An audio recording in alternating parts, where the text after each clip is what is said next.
டேய் தம்பி விஜய் பிரபாகரா, நாங்கள் ஒத்துக்கிறோம். கேப்டன் விஜயகாந்த் ஐயா வந்து மக்களுக்காக வாழ்ந்தாரு அப்படிங்கிறது 40 வருஷம் மக்களுக்காக பணிபுரிஞ்சு மக்களுக்காக தான் எல்லாம் பண்ணாருன்னு நாங்கள் ஒத்துக்கிறோம். ஏன் கூடயோ அந்த குடும்பத்தையும் சேர்க்க, கேப்டன் குடும்பம்னு ஏன் சேர்க்க? அதாவது நெல்லுக்கு இருக்குல்ல, நெல்லுக்கு தண்ணி ஊத்தையில புல்லுக்கும் பாயுமா, அந்த மாதிரி நினச்சி நீ பேசிட்ட தம்பி. ஐயா மேலே வந்து பார்த்துட்டு இருப்பாரு நீங்கள் பாஞ்ச பாய்ச்சலை. சரிங்களா?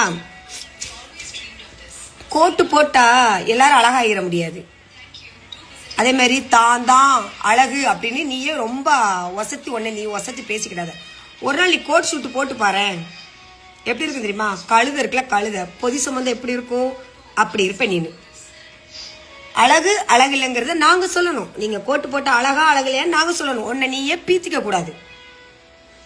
அதுக்கப்புறம் 70 வருஷம் 40 வருஷம் புடுங்காத புடுங்கு காவேரியில ஏதோ அவர் வந்து இந்த 2.5 மாசத்துக்குள்ள ஏதோ செய்யறாரு, புண்ணியவான் செய்யறாரு. இது உங்களுக்கு பொறுக்கலையா? விஜய்ங்கிற பேரு உங்களுக்கு தான் இருக்கு. நீங்க வந்து விஜய் பிரபாகரன், அண்ணன் வந்து ஜோசப் விஜய். சரிங்களா? சிஎம் ஜோசப் விஜய்க்கும் சால்ராஜ் செம்பு தூக்கி விஜய் பிரபாகரனுக்கும் வித்தியாசம் அதிகமா இருக்கு. மைக்கு கரைச்சிட்டுங்கிறதுக்காண்டி அந்த திமுக காரங்க பேசுறத விட அதிகமா நீங்க பேசுறீங்க நான் நினைக்கிறேன். அளந்து பேசுங்க, அதான் உங்களுக்கும் உங்க கட்சிக்கு நல்லது. கூட்டணி வச்சிருக்கீங்க ஏற்கனவே, அம்மா ஒரு அளவு ஆட்டி விட்டாங்க, நீங்களும் ஆட்டிடாதீங்க. அக்கா அறிவாளி சொல்கிறத கேட்டிங்களா? விஜய் பிரபாகரன் வந்து இந்த அக்காவுக்கு தம்பி, நல்லா தெளிவாக புரிஞ்சுக்குங்க. இது வயது முதிர்ந்த அக்கா, இதுக்கு அவர் தம்பி.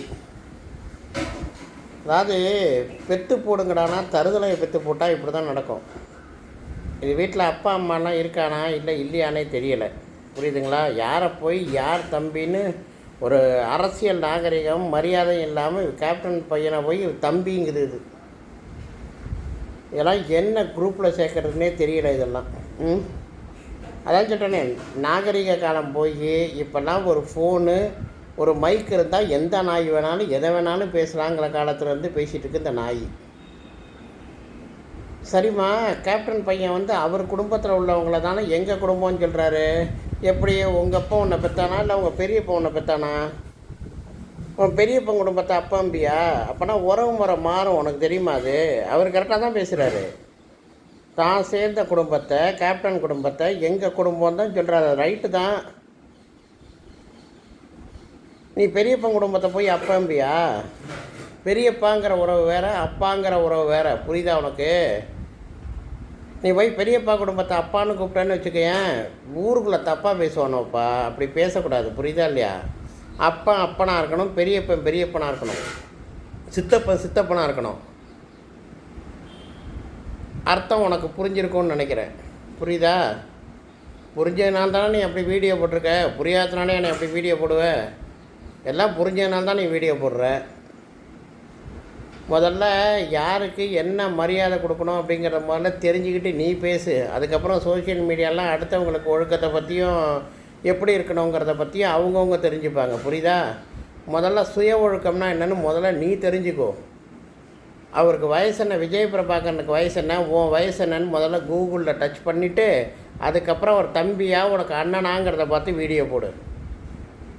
வாய் இருக்கிற நாயெல்லாம் வீடியோ போட வந்துருச்சு. கொடுமையை பற்றியா தமிழ்நாட்டோட கொடுமையே?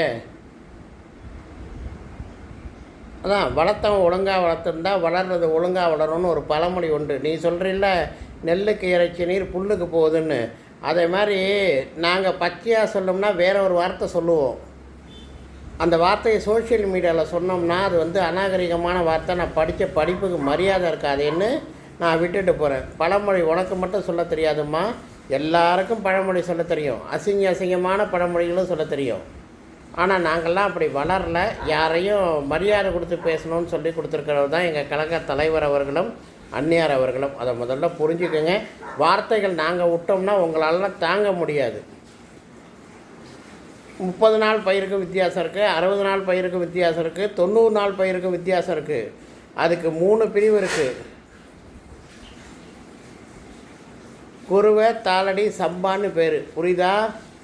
அந்த மாதிரி நாங்கள்லாம் எப்படின்னு கேட்டிங்கன்னா 90 நாள் முடிஞ்ச பயிர் வகை, புரியுதா?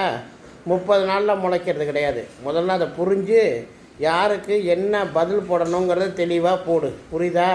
யார் அண்ணன், யார் தங்கச்சி, யார் தம்பி, யார் அப்பா அம்மா குடும்பங்கிறத தெளிவாக புரிஞ்சுக்கிட்டு வீடியோ போடு. ஒரு மைக்கை வச்செல்லாம் நீ வீடியோ போட்டலாம், நீ எல்லாம் பெரிய ஆள் கிடையாது. முதல்ல புரிஞ்சுக்க. இன்னும் அசிங்கமாக பேசலாம். ஒரு பெண்ணாக போயிட்ட, ஒரு சகோதரியாக உன்னை மதிக்கிறேன், ஆனால் தான் மரியாதையாக உனக்கு வீடியோ போட்டிருக்கேன், புரியுதா? அந்த சகோதரனுங்கிற முறையை நான் காவாந்து பண்ணிகிட்ருக்கேன்.